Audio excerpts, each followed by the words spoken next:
हमको क्या करना होगा, पहले इसका लंब समद्विभाजक ढूंढना होगा, है ना। तो ऊपर और एक चाप नीचे, एक चाप ऊपर लगाया, एक चाप नीचे लगाया, त्रिभुज ही झुका है तो हमारा लंब समद्विभाजक क्या है, नहीं झुकेगा, ये है। ठीक है, फटाक से इसको हम क्या करेंगे, मिलाएंगे। जब मिलाएंगे तो एक हमको बिंदु मिलेगा, लेकिन ये वाला गिना नहीं जाएगा। हमारा जो माध्यिका होगी वो कहाँ से आएगी, यहाँ से आएगी। ठीक है, तो हम इसको ले आएंगे, यहाँ से मिलाएंगे, ये हमारी क्या बनेगी, माध्यिका बनेगी। क्या बन सी हमारी, ए, यहाँ पे कोई बिंदु मान लो D, A D, A D हमारी क्या है, माध्यिका है। अब इसी तरीके से इस भुजा को आधा करेंगे और यहां से जाएगी माध्यिका। ठीक है, तो आधा करने के लिए क्या करोगे, वही तरीका, आधी से त्रिज्या लेकर के एक चाप इस तरफ और दूसरा चाप इस तरफ, फिर वही त्रिज्या से एक चाप इस तरफ और एक चाप इस तरफ। इसको जैसे हम मिलाएंगे दोनों को, मान लो यहां से गया है, ठीक है, तो यहाँ पे काटा हुआ है, जहां पे काटा है बस उससे मतलब है, इस वाली रेखा से हमको मतलब नहीं है। बी से हम क्या करेंगे, इसको मिलाएंगे, ये बात समझ में आई। हमारे मतलब कि कौन सी भुजा होगी, डी के बाद ये ई हो गई, तो ए डी यहां से गई है, ध्यान रखना मैं इस पर डबल कर रहा हूं, ए डी है ना, और ये बी ई है। अब इस तरीके से सी से खींचेंगे और इसका हम क्या करेंगे, पहले लंब समद्विभाजक करेंगे। तो आधी से ज्यादा त्रिज्या लेकर के एक चाप इस तरफ लगाया, ये, और एक चाप इस तरफ, सीधा कहा जाए,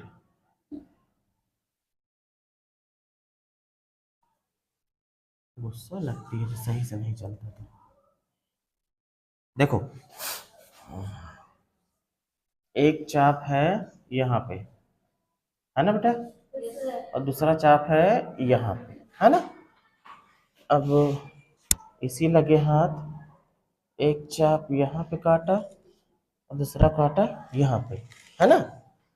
अब इस वाले से जो हम यहाँ खींचेंगे, इससे हमको सिर्फ क्या मिलेगा, इससे हमको ये मिलेगा कि जो ये भुजा है ये दो जगह से बराबर भागों में बंट जाएगी। क्या मिलेगी, बंट जाएगी, बंट रही है बराबर।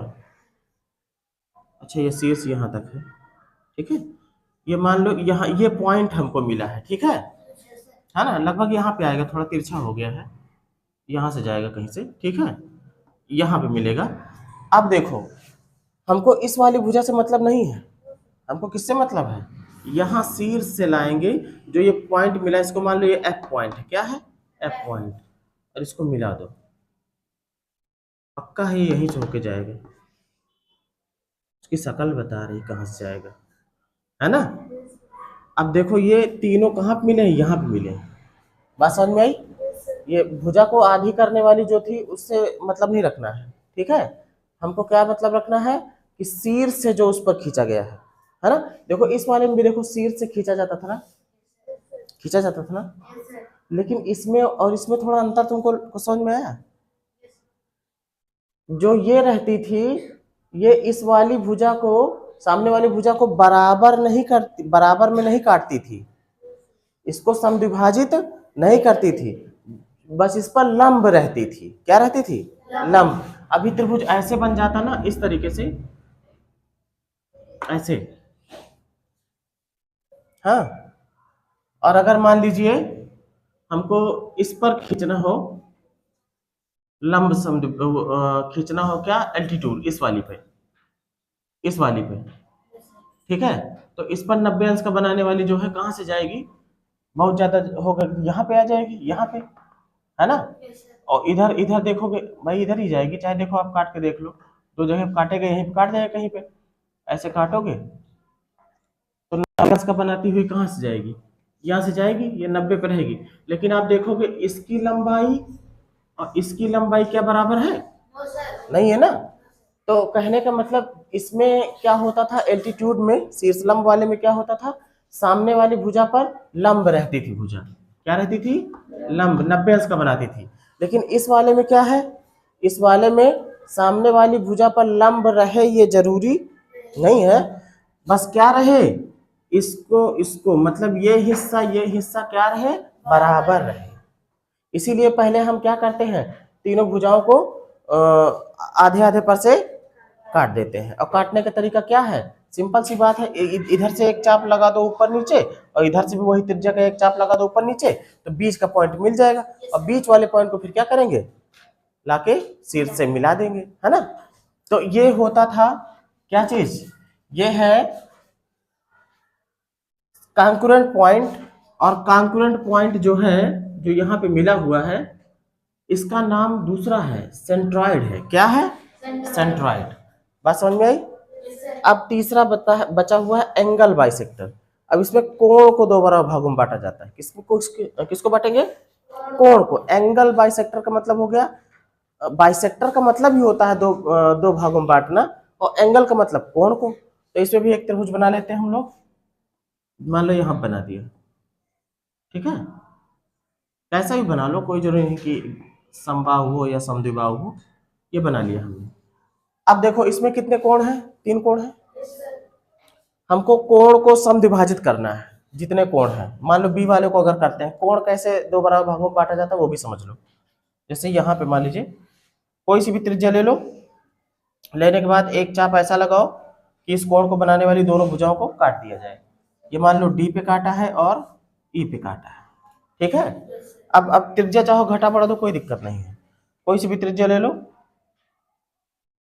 एक बार डी से एक चाप लगा दो और एक बार ई से। अब ये जो भुजा जाएगी आपकी ना,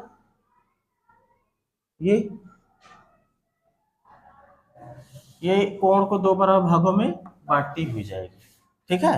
और इसका नाम क्या रहेगा, ये जो खींची गई, अरे एल नहीं बेटा, एंगल बाइसेक्टर बोलेंगे। क्या बोलेंगे? Angle bisector. मान लो कि ये बी, मान लो एम है, यहाँ पे क्या है, बी एम एंगल बाइसेक्टर हमने खींच दिया। अब इसी तरीके से सी वाले का खींचेंगे। किसका खींचेंगे? सी का।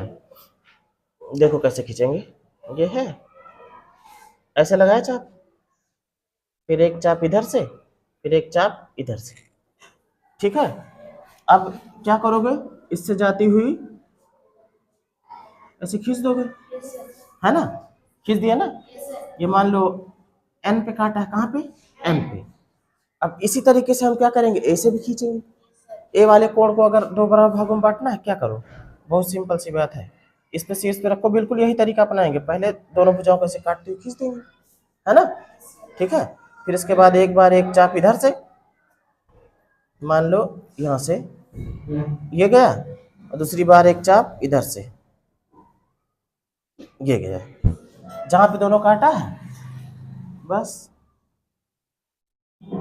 ऐसे खींच देंगे। अब देखो इसका नाम मान लीजिए ओ है, ए ओ। अब जो बी एम, ए ओ और सी एन, ये जो खींची गई हैं, इनको कहते हैं एंगल बाइसेक्टर्स। क्या बोलते हैं? कोण समद्विभाजक। ये कोण को दो बराबर भागों में बांटती हुई जा रही है, ठीक है। अब देखो ये भी क्या है, एक ही बिंदु से होकर जा रही है, सब जा रही ना। तो इसको बोलते हैं कॉन्करेंट पॉइंट, और इस कॉन्करेंट पॉइंट को नाम देते हैं इन सेंटर। क्या बोलते हैं? इस वाले को सर्कम सेंटर कहते थे, और इसको बोलते हैं इन सेंटर। इसको इन सेंटर इसलिए बोला जाता है, अगर आप प्रकार की नोक यहाँ रखोगे और किसी भी एक भुजा के बराबर त्रिज्या ले लोगे और एक वृत्त खींचोगे, तो ये तीनों भुजाओं को छूता हुआ जाएगा अंदर अंदर, ठीक है। अब हमसे थोड़ा टेढ़ा हो गया होगा यहाँ पे, जब आप बनाओगे कॉपी पे तो एकदम सटीक आ जाएगा। तो ये अंतः केंद्र है। क्या है? अंतः केंद्र, इन सेंटर है ये। तो आज हम लोगों ने जान लिया altitudes of the triangle, perpendicular bisector of triangle, और मीडियन ऑफ ट्रायंगल, और एंगल बाइसेक्टर ऑफ ट्रायंगल। इसको मिटाना नहीं, अपने आप से करना भी कॉपी पे देख देख करके, ठीक है। ना समझ में आए तो हमसे बताना, हम कॉपी में करके बता देंगे, और फिर इसको नोट कर लो। बस इतना ही सिलेबस में था रेखागणित पूर्वानुमान, ठीक है।